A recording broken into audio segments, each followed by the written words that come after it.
प्यार से कहना धन्यकार जी। हमारे यूट्यूब चैनल इब्रान रंकारी में आप सबका स्वागत है, अभिनंदन है। आशा करते हैं कि आप सब अच्छे होंगे। प्यारे दोस्तों नमस्कार। आप सबको विदित है आज का जो हमने पाठ पढ़ना है, आज का जो हमारा टॉपिक है वो है सहयोग।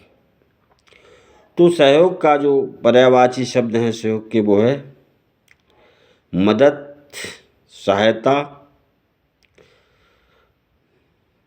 कि हम दूसरों की मदद करते हैं, दूसरों की सहायता करते हैं, दूसरों की हेल्प करते हैं। दास तो अपने शब्दों में कहना चाहेगा इन सब को छोड़ करके कि हमारा जो मान मकसद है, हम तो यही कहेंगे सेवा। चाहे वो पैसा लेकर के की जा रही है या बगैर पैसे की जा रही है, या वो तन की सेवा है या मन की सेवा है, धन की सेवा है। सहयोग भी सेवा का एक रूप ही है। तो ज़्यादा बात न करते हुए दास सीधे सीधे टॉपिक पर आना चाहता है। सहयोग का जो विपरीत शब्द है, विलोम शब्द है, वो है सहयोग। कितने लोगों को हम देखते भी हैं दूसरों का सहयोग कम और सहयोग ज़्यादा करते हैं, कि दूसरों की टांग खींचने में लगे रहते हैं किस प्रकार से ये आगे ना बढ़ जाए। तो हमने ऐसा नहीं करना है। हमने हमेशा दूसरों के सहयोग के लिए, दूसरों की सेवा के लिए तत्पर ही रहना है। तो दास भी इस बारे में बात करना चाहेगा, आप जी के श्री चरणों में रखने जा रहा है कि दास ने भी कई बार दूसरों का सहयोग प्रत्यक्ष अप्रत्यक्ष रूप से किया है और दूसरों से सहयोग लिया भी है। हमारे पास 2 बैल खरीदने के लिए 15,000 रुपये नहीं थे, 10,000 रुपये थे। तो हमने अपने पड़ोसी से सहयोग लेकर के 5,000 का बैलों को खरीदा और पड़ोसी के लिए हमने क्या क्या सहयोग दिया, इस बारे में दास बताना अनबाई नहीं समझता, क्योंकि हमने नेकी करके दरिया में डालते चले जाना है। हमने अगर किसी की सेवा सहायता की है तो उसे जता लाना नहीं है, अगर किसी ने हमारी की है तो उसे भूलना नहीं है। तो ऐसा ही एक दृष्टांत दास आप जी के श्री चरणों में रखने जा रहा है कि एक गांव में एक गांव था, जहां उस गांव का नाम था शिवपुरी। तो शिवपुरी का एक किसान था, उसका नाम था रामदीन। रामदीन के 4 बच्चे थे, 3 बेटे और 1 बेटी।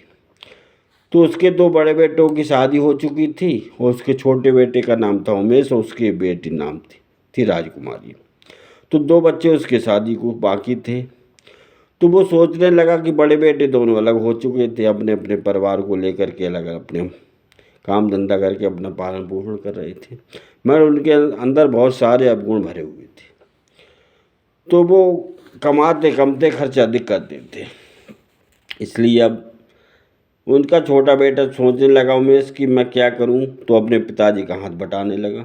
फिर भी काम नहीं चल पा रहा था। तो उसने अपने पिताजी की आज्ञा पाई। आज्ञा लेकर के वो परदेश चला गया। परदेश में काफ़ी कुछ धन इकट्ठा किया, इकट्ठा करके अपने पिताजी को भेजता था। मगर उसके जो दोनों बड़े भाई थे वो उसके पिताजी से वो धन छीन लिया करते थे और खुद अय्यासी में, अवगुणों में उड़ा दिया करते थे। एक बार की बात की, उसकी माताजी बीमार पड़ गई। तो उसके पिताजी ने उसके लिए चिट्ठी लिख करके भेजा कि बेटे तुम्हारी माँ बीमार है, कुछ पैसे का इंतजाम करके भेज देना। तो उन्होंने 50,000 रुपये उसने अपने पास से और भेजी। जब भेजे तो साथ संगत हुआ क्या, उसके पिताजी उसकी माताजी का इलाज कराने शहर में ले गए। जब शहर में ले गए तो उसके भाई भी पीछे से पहुंच गए। डॉक्टर ने जो दवाई लिखी थी वो लेने उसके पिताजी जा रहे थे। तो वो दोनों बेटे कहने लगे पिताजी रुपए हमें दे दो, हम दवा लेकर के आ जाएंगे, आप घर को चले जाइए, आराम से थक गए होंगे। पिताजी तो घर पर चले गए उनकी बात को मान करके। इधर उन्होंने क्या किया, जो रुपए थे वो लेकर के सारे ऐसी मुड़ा दिए और माँ को दवा भी नहीं लाई और इलाज भी माता जी का सही से नहीं हो पाया, इसलिए उनकी मृत्यु हुई। फिर इसकी सूचना उसके पिताजी ने उसे भेजी और सारा हाल कह करके सुनाया कि कैसे कैसे हुआ, क्यों तुम्हारी माँ की मृत्यु हुई। जब वो आया घर पर, उसे पूरी जानकारी हुई तो उसे बड़ा अफसोस हुआ, मगर वो कर क्या सकता था। इसलिए फिर उसने एक ही बात सोची कि क्यों ना अपने पिताजी को लेकर के, माताजी तो मेरी मर ही चुकी हैं इनके कारण से, क्यों ना पिताजी को लेकर के शहर चला जाऊं, उनकी सेवा सहायता करूं। तो उन्होंने क्या किया, जब ये बात अपने बड़े भाइयों के श्री चरणों में रखी तो वो कहने लगे पता नहीं तू शहर में ले जा कर के पिताजी से सारी ज़मीन जायदाद अपने नाम में करा लेगा, हम ऐसे ही रह जाएंगे। कहने लगे कि तू पिताजी से अपने नाम की और हमारे नाम की ज़मीन हमारे नाम में करवा दे। तो उसने ऐसा ही किया, सारी ज़मीन जायदाद उन दोनों बड़े भाइयों के नाम में करा दी और खुद पिताजी को ले जा कर के शहर पे चला गया। जिस शहर में जिस मालिक के पास में फैक्ट्री में नौकरी करता था, उसके मालिक को सारी जानकारी हुई कि ये तो बहुत सेवाधारी इंसान है, क्यों ना इसके साथ अपनी लड़की का विवाह कर दिया जाए, क्योंकि उसके पास एक ही लड़की थी। तो उसने फिर उसके पिताजी से बात की। पिताजी ने पहले तो उसके मना किया कि कहाँ आप राजा भोज हैं और कहाँ हम गंगू तेली हैं, ये कैसे हो सकता है, हम आपके लायक नहीं हैं। तो काफ़ी समझाने बुझाने के बाद उसके पिताजी अपने बेटे की शादी उस मालिक के बेटे के साथ करने को तैयार हो गए। जब तैयार हो गए तो मालिक ने उसकी अच्छाइयों को देखते हुए फैक्ट्री भी उसके बेटे के नाम करा दी उमेश के, और सारा कारोबार उसी के ऊपर छोड़ दिया और खुद आनंद से रहने लगा। इधर उमेश का एक दोस्त था मोहन, तो उमेश ने अपने दोस्त मोहन के लिए उस फैक्ट्री का मैनेजर बना दिया। उसका कार्य भी बहुत अच्छा चलने लगा और दूसरों का सहयोग सहायता करने लगा, सेवा करने लगा। तो उसका नाम इतना फैल गया कि कई जिलों में उसका नाम प्रचार हो गया कि भाई वो तो बहुत सेवादारी है, बहुत सहयोगधारी है, सबका सहयोग करता है तन मन धन से। इधर क्या हुआ, उसके जो भाई थे उनके गांव में महामारी फैल गई, तो उनके सारे पैसे ज़मीन जायदाद बिक करके सब कुछ महामारी में लग गई। फिर भी वो काफ़ी उनके परिवार वाले बच भी नहीं पाए और मियाँ बीवी रह गए चारों लोग। जब रह गए तो क्या होता है साथ संगत जी, उन्हें सूचना मिली कि उस शहर में एक कोई व्यक्ति रहता है जो सबकी सेवा सहायता करता है। तो वो भी शहर चले आए। फिर उसके फैक्ट्री के गेट पर आकर के जो दरबान खड़ा था, जो पहरेदार खड़ा था, उससे बोला कि हमने उससे मिला है।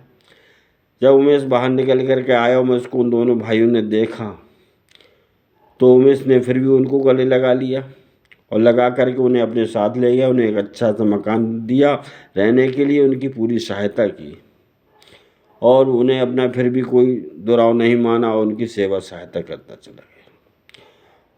तो होता क्या है कि जो सेवा दूसरों की करता है, जो दूसरों की सहायता करता है, जो दूसरों का सहयोग करता है, उसके जीवन में सदगुरु की कृपा से अपने आप खुशहाली आती चली जाती है। क्योंकि वो जो व्यक्ति था उमेश, वो अक्सर सत्संग में जाया करता था, सदगुरु की सिखलाई उसके पास थी, प्रभु की जानकारी उसके पास थी, इसलिए उसने अपने पिता की भी सेवा भरपूर की, अपने भाइयों की भी सेवा सहयोग भरपूर किया। तो हमें इस कहानी से यही शिक्षा मिलती है कि हमने हमेशा दूसरों का सहयोग सहायता करना ही करना है, ये हमारा पहला फर्ज है। हमें सहायता में कभी भी किसी के पीछे नहीं हटना। जो भी हमसे कोई सहायता मांगता है, सहयोग मांगता है, हमसे हो सकता है जितना हमने उतना करना है। तो दास भी यही कहना चाहेगा कि अपनी प्रशंसा खुद इसमें नहीं करना चाहता है कि हम किसके लिए क्या सहयोग कर रहे हैं, क्योंकि ये जतलाने से फ़ायदा नहीं है। तो हमने करना यही है कि कम कहा है और ज़्यादा समझ लेना है। तो दास तो यही विनती सतगुरु माता जी से करता है, करता रहेगा कि मेरे सच्चे पातशाह, मेरे सतगुरु माता जी, कि किसी के जीवन में कोई कमी ना आए, न तन से किसी को कोई परेशानी हो, न धन से हो, न मन से हो। सबके जीवन में सभी खुशियाँ हों, आनंद हो, बहार हो, और दास को भी सबकी सेवा का मौका मिलता चले जाए और दास सबकी सेवा करता चले जाए। तो आज जो वीडियो जो आपके लिए दास बना रहा है, ये रात्रि में समय से समय निकाल करके बना रहा है। तो आपने करना ही है, आपके चरणों में दास यही विनती कर रहा है कि हमारे चैनल इब्राहिम निरंकारी को सब्सक्राइब करना है, लाइक करना है, शेयर करना है, वीडियो को पूरी देखना है, देख करके सुनना है, समझना है और इस पर चलना है। तो आपके जीवन में वास्तव में खुशहाली आनंद आ सकता है। तो दास अधिक वीडियो को लंबा नहीं खींचना चाहेगा, अंत में यही अरदास करना चाहेगा कि दास से बोलने में कोई त्रुटि हो गई हो, कोई शब्द आपकी शान के खिलाफ निकल गया हो, तो दास को अपना छोटा भाई अनजान बच्चा समझ करके क्षमा कर देना है। कोई शब्द अच्छा लगा हो तो गुरु का मान करके अपने जीवन में धारण कर लेना है। तो दास अंत में यही विनती सतगुरु माता जी के श्री चरणों में करने जा रहा है कि सबर संतोष आ जाए, तेरा एतवार आ जाए, झुकना तेरे दर पर हमको बारंबार आ जाए, करना तेरे बंदों से हमको प्यार आ जाए, प्यार आ जाए, प्यार से कहना धन रंग और जी।